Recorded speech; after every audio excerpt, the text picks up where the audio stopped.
السلام علیکم ورحمۃ اللہ وبرکاتہ نحمدہ ونصلی علی رسولہ الکریم اما بعد اعوذ باللہ من الشیطان الرجیم بسم اللہ الرحمن الرحیم۔ سیرت مصطفیٰ صلی اللہ علیہ وسلم کی ازواج مطہرات کا ذکر جو ہے وہ جاری ہے۔ عقیدت اور احترام کے ساتھ درود ابراہیمی پڑھیے۔ جمعہ کا مبارک دن ہے۔ اللہم صلی علی محمد و علی آل محمد کما صلیت علی ابراہیم و علی آل ابراہیم انکا حمید مجید۔ اللہم بارک علی محمد و علی آل محمد کما بارکت علی ابراہیم و علی آل ابراہیم انکا حمید مجید۔ سیدہ خدیجہ سلام اللہ علیہا کی وفات کے بعد سیدہ سودا سلام اللہ علیہا کو حضور کی دوسری بیوی ہونے کا شرف حاصل ہے۔ آپ صلی اللہ علیہ وسلم نے سیدہ بنت زماں سے 7 رمضان 1090 کو مکہ میں نکاح کیا۔ نکاح کے وقت حضور صلی اللہ علیہ وسلم کی عمر جو تھی 50 سال تھی۔ سیدہ زماں کے والد ماجد کا نام زماں بن قیس اور والدہ ماجدہ شموس تھی، اور سیدہ سودا کی نانی حضرت عبد المطلب کی والدہ کی بھائی کی بیٹی تھی۔ سیدہ سودا علیہ السلام کی شادی پہلے ان کے چچا زاد بھائی سکران بن عمر سے ہوئی تھی۔ ان کے انتقال کے بعد حضور صلی اللہ علیہ وسلم کے نکاح میں آئیں۔ سیدہ خدیجہ کی سلام اللہ علیہ کی وفات کے بعد حرم نبوی میں سخاوت، فیاضی، ایثار، قربانی، اطاعت اور فرما برداری میں سیدہ سودا کو خصوصی امتیاز حاصل ہے۔ امہات المومنین میں تمام ازواج مطہرات میں فراخ دل، دراز قامت تھیں، جنہیں دیکھ کر سیدہ عائشہ رضی اللہ تعالیٰ عنہا نے ارشاد فرمایا تھا، کاش میری روح ان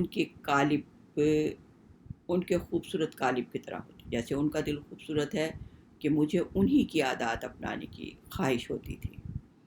دعوت توحید آپ نے اسلام کے شروع سالوں ہی میں جو تھی قبول کر لیا تھا اسلام، اور آپ اپنے قبیلے میں سب سے پہلے ایمان لائی تھی۔ والد اور بھائی کوئی بھی ایمان نہیں لایا تھا۔ پھر آپ کی کوششوں سے آپ کے خاندان اور آپ کے قبیلے کے جو لوگ تھے وہ آپ کی تبلیغ پر جو تھے وہ اسلام لائے تھے۔ یہ وہ عظیم ہستی ہے جنہیں خواب میں حرم نبوی میں داخل ہونے کی بشارت جو تھی مل گئی تھی۔ انہوں نے خواب میں دیکھا تھا کہ اپنی گود میں چاند کو اترتے دیکھا، اور ایک بار حضرت امیر المومنین نے اتنی فیاض دی کہ تھیلی بھری ہوئی درم اور سونے سے درم و دینار سے بھری ہوئی تھیلی دی۔ آپ نے اسی وقت ساری تھیلی جو تھی وہ غربا اور مساکین میں تقسیم کر دی، ایک درہم بھی اپنے پاس نہیں رکھا۔ ابتدائی ایام میں اسلام قبول کر لیا تھا، اور شوہر بھی جو تھے وہ دائرہ اسلام میں داخل ہو گئے تھے۔ دونوں کو ہجرت حبشہ میں حاصل ہونے کی سعادت جو ہے وہ نصیب ہوئی۔ یہ بہت بڑی سعادت تھی۔ اللہ تعالیٰ نے قرآن پاک میں فرمایا کہ جنہوں نے میری راہ میں تکلیفیں اٹھائیں اور ہجرت کی، یکفرن عنہم سیئاتہم، میں ان کی برائیاں مٹا دوں گا اور ان کو خیر کثیر سے جو ہے وہ نواز دوں گا۔ مہاجرین کے دوسرے قافلے میں بھی آپ شریک تھیں، اور دونوں میاں بیوی حبشہ میں عرصہ دراز تک رہے۔ وہاں اللہ تعالیٰ نے ان کو ایک خوبصورت سا بیٹا عطا کیا جس کا نام انہوں نے عبد الرحمن رکھا۔ کچھ عرصہ پھر حبشہ کے بعد جب آپ مکہ میں لوٹ آئے اور اپنے شوہر کے ساتھ زندگی گزار رہی تھی، تو آپ نے ایک دن خواب میں دیکھا کہ رسول اللہ صلی اللہ علیہ وسلم خواب میں ان کے گھر آئے اور آپ کی گردن پر اپنا پاؤں رکھا۔ صبح اٹھ کر اپنے شوہر سکران بن عمر کو یہ خواب سنایا کہ میں نے یہ خواب دیکھا ہے۔ تو ان کے شوہر نے خواب کی تعبیر بتاتے ہوئے کہا کہ تمہاری شادی جو ہے وہ نبی مکرم صلی اللہ میرے بعد ان سے ہوگی۔ پھر ایک دن خواب دیکھا، کہا کہ چاند میری گود میں اتر آیا ہے۔ تو ان کے شوہر نے کہا کہ میری جلد وفات ہو جائے گی اور تم جو ہے وہ حضرت صلی اللہ علیہ وسلم کے نکاح میں آ جائے گی۔ اللہ کا کرنا ایسا ہوا کہ اچانک سکران جو تھے وہ بیمار ہو گئے اور چند دنوں کی بیماری کے بعد اس دنیا سے رخصت ہو گئے۔ اب سیدہ بنت زماں جو تھی وہ بھی غمگین اور پریشان رہتی تھی، اپنی عدت کے ایام جو تھی وہ پوری کر چکی تھی۔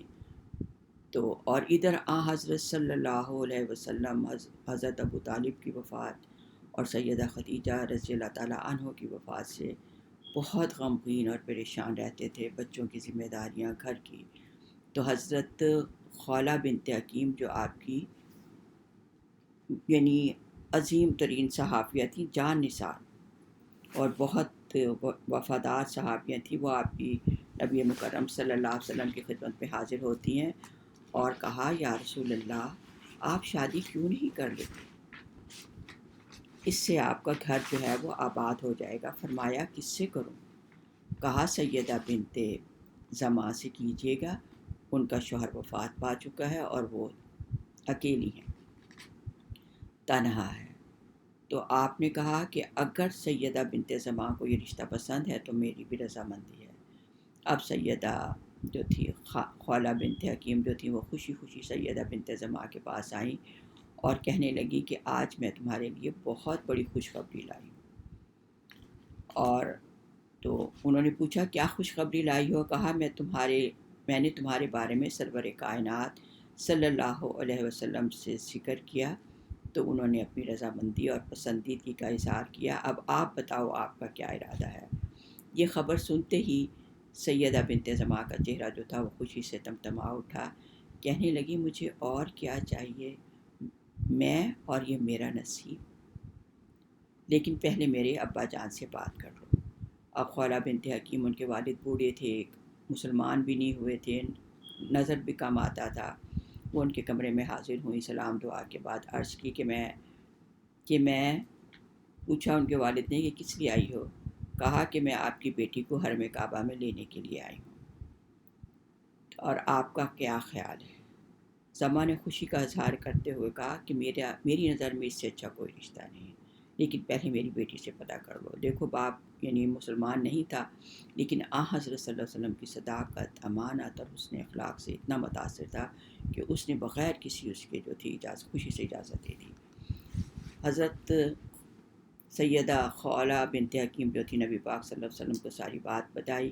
نبی مکرم صلی اللہ علیہ وسلم ان کے ساتھ ان کے گھر گئے اور ان کے والد نے آپ کا نکاح جو تھا وہ جو تھا سیدہ سودا سے پڑھا دیا، 400 میرا جو درہم تھا وہ مہر ادا کیا اور اپنے ساتھ گھر لے آئے۔ پہلے زمانے میں شادیاں جو تھیں وہ آسانی سے ہو جاتی تھیں، کوئی ایسی رسم رواج یا کوئی طریقے نہیں تھے، گئے نکاح کیا، درہم حق مہر ادا کیا اور بیوی کو گھر لے آئے۔ سیدہ بنت زماں کو ام المومنین ہونے کا احساس حاصل ہوا، اور اس کا جو بھائی تھا جب اسے معلوم ہوا کہ میری بہن نے پیارے نبی صلی اللہ علیہ وسلم سے شادی کر لی ہے تو اس نے غصے اور غم میں اپنے سر پر خاک ڈالی۔ پھر جب وہ ایمان لے آئے تھے تو وہ ہمیشہ اس بات کا افسوس کرتے تھے کہ میں نے کیوں ایسی بری حرکت کی، اللہ تعالیٰ میری اس غلطی کو جو ہے وہ معاف کرے۔ پھر آپ کی موجودگی میں حضرت عائشہ رضی اللہ تعالیٰ عنہ جو تھی وہ آپ کے نکاح میں اب کی رخصتی ہو گئی تھی۔ نکاح حضرت عائشہ کا سیدہ سودا سے پہلے ہوا تھا، لیکن آپ کی عمر چھوٹی تھی، رخصتی نہیں ہوئی تھی۔ سیدہ سودا کا نکاح سیدہ عائشہ کے بعد ہوا، لیکن رخصتی فوراً ہو گئی تھی۔ پھر اس کے بعد ان کی موجودگی میں جو تھی سیدہ عائشہ رضی اللہ تعالیٰ عنہ آپ کی رخصتی ہوئی۔ حضرت عائشہ اور سیدہ سودا کا آپس میں بہت پیار اور بے تکلفی کا ایک خاص تعلق تھا، اور اتنی فرما بردار تھی سیدہ سودا رضی اللہ تعالیٰ عنہ کہ 10 ہجری میں حضور صلی اللہ علیہ وسلم نے حج کیا۔ تمام ازواج مطہرات جو تھیں وہ آپ کے ساتھ تھیں، اور حجۃ الوداع کے بعد آپ نے اپنی تمام ازواج مطہرات سے فرمایا تھا کہ میرے بعد تمام بیویاں گھروں میں بیٹھنا۔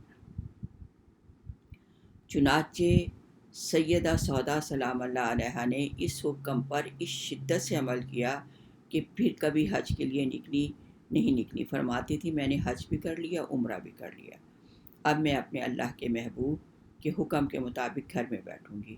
ایسی پاکیزہ اور صاف دل تھی کہ کہ انہوں نے اپنی باری کا دین جو تھا وہ سیدہ عائشہ کو بخش دیا تھا، اگرچہ اس میں حضور صلی اللہ علیہ وسلم کی رضا طلبی اور آپ صلی اللہ علیہ وسلم کی محبت کا بھی دخل تھا۔ چنانچہ حضور صلی اللہ علیہ وسلم نے سیدہ عائشہ سلام اللہ کے ہاں 2 دن قیام فرماتے تھے۔